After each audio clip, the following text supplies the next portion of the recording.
जैसा कि इस सवाल में दिया हुआ है कि दो इक्वल पॉइंट चार्जेज हैं ए एंड बी, ठीक है। मान लेते हैं कि ये हमारा दो पॉइंट चार्जेज हैं ए और बी। चलिए, बहुत बढ़िया। दोनों पर चार्ज जो है Q और Q है, बहुत बढ़िया। इन दोनों के बीच की दूरी जो है वो है r/2 इधर हो गई और r/2 इधर हो गई। इन दोनों के बीच में दूरी जो है r है, ठीक है। एक थर्ड पॉइंट चार्ज है जो कि ठीक इसके परपेंडिकुलर बाइसेक्टर पे कहीं y डिस्टेंस ऊपर रखा गया है, या y नहीं, इस सवाल में बोला गया है डिस्टेंस d ऊपर रखा गया है, ठीक है। कोई बात नहीं, मान लेते हैं इसको कैपिटल Q। तो बोला गया है कि बताइए इस d का वैल्यू कितना होना चाहिए सो दैट फोर्स जो हो मैक्सिमम हो इस पे। तो आइए देखते हैं कि इस A की वजह से इस पर फोर्स कितना और किधर लगेगा। तो हम कहेंगे कि ये दोनों सेम साइन के हैं तो रिपल करेगा और इधर लग जाएगा FA। उसी तरह से इधर से भी लगेगा इस पे FB।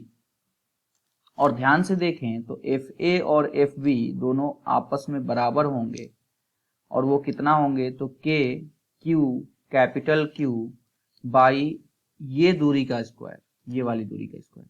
ये दूरी कितनी होगी तो अंडर रूट में d स्क्वायर प्लस r/2 का होल स्क्वायर, ठीक है। तो उसका स्क्वायर यानी कि ये हो जाएगा d स्क्वायर प्लस r²/4 के पावर में 1/2। ये तो दूरी हो गया, उसका स्क्वायर, ठीक है। ये फोर्स होगा, क्लियर है। तो यानी कि हम ये कह सकते हैं कि जो फोर्स हुआ KQQ divided by d square plus r²/4 के पावर 1, 2 इंटू 1/2, 1। क्लियर है। तो अब चूंकि ध्यान से देखिए, अगर तो इस लाइन को मैं एक्सटेंड करूं तो ये जो भी थीटा होगा वहीं सिमिलर आइडेंटिकल सिमेट्री है तो ये भी थीटा होगा, वहीं थीटा वर्टिकली अपोजिट से ये भी होंगे, थीटा और थीटा। तो ध्यान से देखिए कि FA का cos थीटा एक इधर रह जाएगा और FB का cos थीटा एक इधर हो जाएगा। और चूंकि FA और FB आपस में बराबर हैं तो दोनों को F मान लेते हैं। तो यानी कि इधर आ जाएगा 2F cos थीटा, बारी बारी से F का cos थीटा, F का cos थीटा, A का भी और B का भी, दोनों का। तो 2F cos थीटा हो जाएगा। उसके अलावा इधर हो जाएगा F का साइन थीटा, FA का साइन थीटा, और दूसरा जो कि दोनों बराबर हैं आपस में, और FB का साइन थीटा जो कि F साइन थीटा। तो ये देखिए दोनों एक दूसरे के अपोजिट हैं और इक्वल हैं तो कैंसिल कर लेंगे।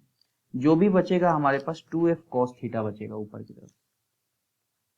तो हमारे पास आइए वैल्यू रखते हैं। तो F net is equal to, F net किस पर निकाल रहे हैं ऑन कैपिटल Q, वो हो जाएगा 2 into F into cos theta. 2 into F का वैल्यू रखेंगे KQ capital Q by d square plus r²/4 के पावर 1। ओके, 2F हो गया। cos थीटा, cos थीटा ध्यान से देखिए तो बेस अपॉन हाइपोटेन्यूज होता है, तो d अपॉन हो जाएगा d स्क्वायर प्लस r²/4 के पावर 1/2। cos थीटा होता है बेस अपॉन हाइपोटेन्यूज, तो बेस अपॉन हाइपोटेन्यूज लगा दी, ठीक है। उसके बाद हमारे पास F नेट फाइनली आ गया। F नेट कितना आया, आ गया 2KQ capital Q small d divided by d square plus r²/4 के पावर 1 प्लस 1/2, 3/2, ठीक है। ये हमारे पास आ गया। अब इसका मैक्सिमम कब होगा,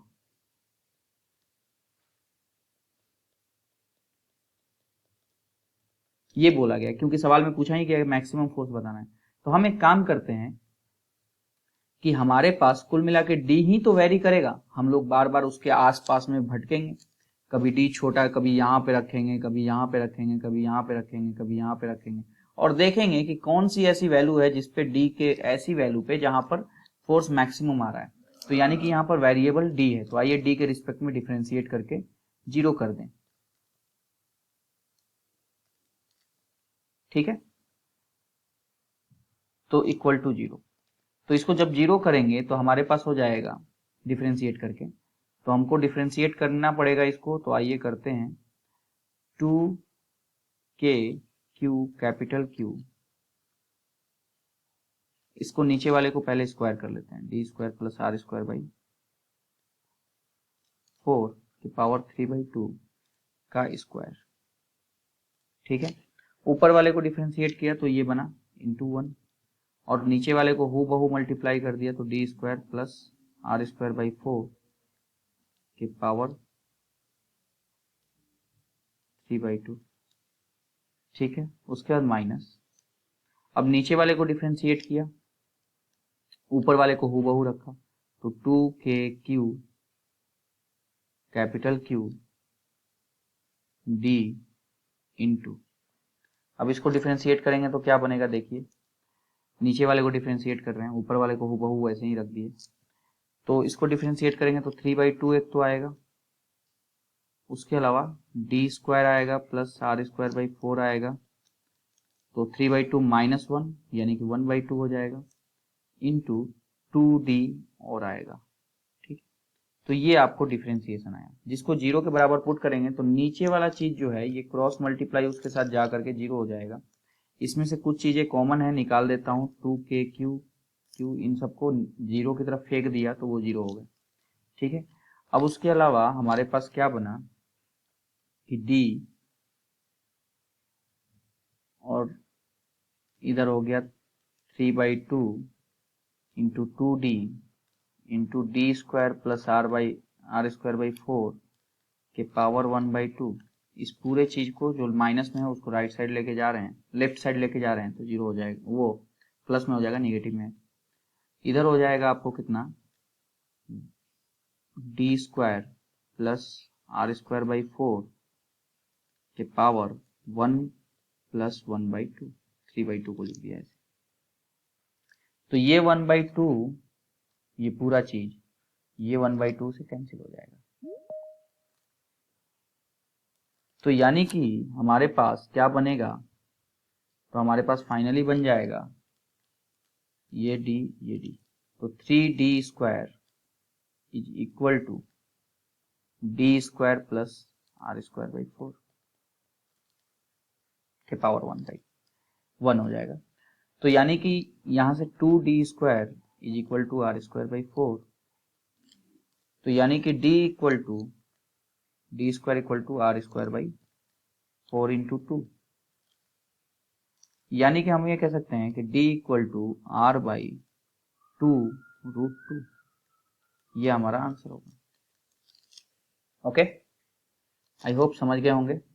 सो this is the solution, you can take the screenshot. Okay, thank you so much.